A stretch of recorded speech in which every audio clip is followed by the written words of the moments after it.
ये कहानी है 1938 कैरली नाम के एक आदमी की, हंगेरियन आर्मी में, और वो उस कंट्री का बेस्ट पिस्टल शूटर था।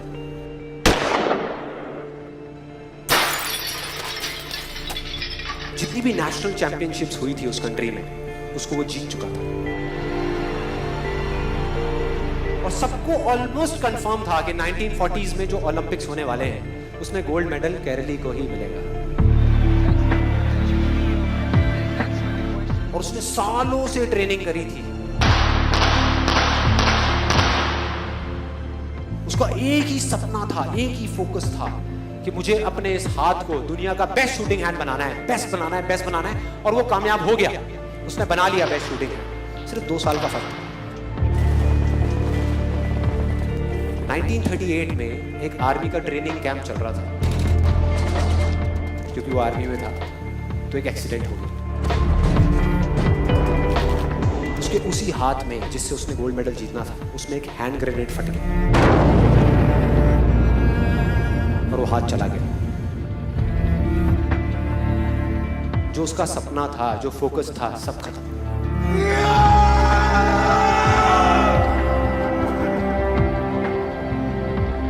उसके पास 2 रास्ते थे। एक तो ये कि वो बाकी की पूरी जिंदगी रोता रहे और कहीं जा करके छुप जाए, या अपना जो गोल था जिस पे उसने फोकस किया हुआ था उसको पकड़ करके रखा। तो उसने फोकस किया उस पे नहीं जो चला गया था, जो उसके पास नहीं था। उसने फोकस किया उस पे जो उसके पास था।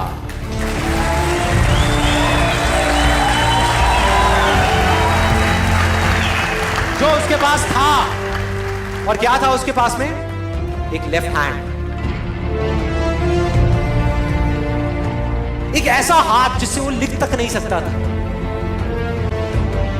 1 महीने तक उसका हॉस्पिटल में इलाज चला इस हाथ के लिए, और सही 1 महीने बाद अपनी ट्रेनिंग शुरू कर दी इस हाथ की।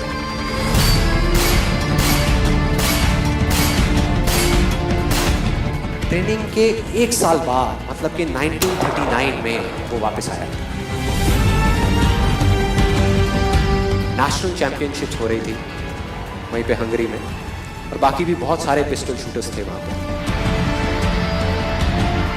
उन्होंने जा करके उसको कांग्रेचुलेट किया, कहा कि यार देखो, ये होता है जज्बा, ये होती है स्पोर्ट्समैन स्पिरिट, कि इतना सब कुछ होने के बाद भी तुम यहां पर आए हो हमको देखने के लिए और हमारा हौसला बढ़ाने के लिए। किसी को नहीं पता था कि वो 1 साल से अपनी ट्रेनिंग कर रहा था लेफ्ट हैंड की। और उसने जवाब दिया, मैं यहां पर तुम्हारा हौसला बढ़ाने नहीं आया, तुम्हारे साथ कॉम्पीट करने आया हूं, तुमसे लड़ने आया हूं, तैयार हो जाओ। और कंपटीशन हुआ। बाकी सब वहां पर जितने भी लोग थे वो कॉम्पीट कर रहे थे अपने बेस्ट हैंड से। ये कॉम्पीट कर रहा था अपने ओनली हैंड से, ओनली हैंड से। कौन जीता? The man with the only hand, केरली, जीत गया। लेकिन वो यहां नहीं रुका।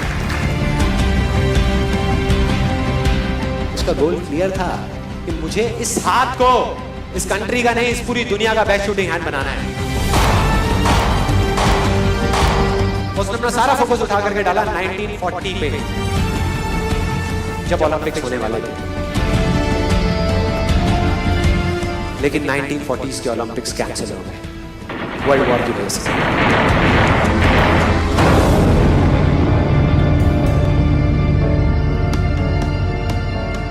उसने अपना सारा फोकस उठा करके कहां डाल दिया?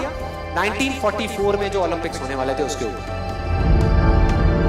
और 1944 में जो ओलंपिक्स होने वाले थे वो भी कैंसिल हो गए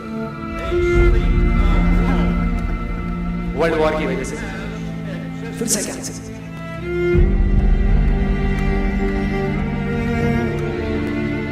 उसने अपना सारा फोकस उठा करके डाल दिया 1948 के ओलंपिक्स में। 1938 में उसकी एज थी 28 साल। 1948 में उसकी एज हो चुकी थी 38 इयर्स। और जो यंगर जो प्लेयर्स आते हैं निकल करके, उनसे कॉम्पीट करना मुश्किल होता चला जाता है।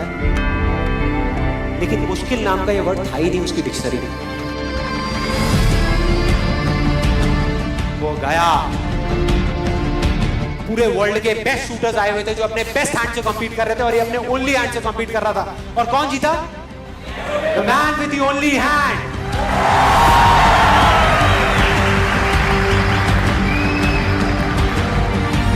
लेकिन वो तब भी नहीं रुका। 1952 ओलंपिक्स, दोबारा कॉम्पीट किया उसने, और इस बार गोल्ड मेडल कौन जीता? गैरल ली। 4 साल बाद दोबारा से, और पूरी की पूरी हिस्ट्री को बदल करके रख दिया ओलंपिक्स। इस पर्टिकुलर कंपटीशन में उससे पहले किसी भी एथलीट ने लगातार 2 गोल्ड मेडल्स नहीं जीते।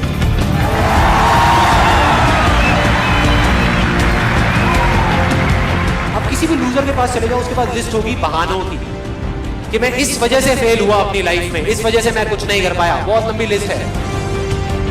और दूसरी तरफ विनर के पास चले जाओ, उसके पास में 1000 वजह होगी वो ना करने की जो वो करना चाहता है, सिर्फ एक वजह होगी वो करने की जो वो करना चाहता है, और वो कर जाएगा।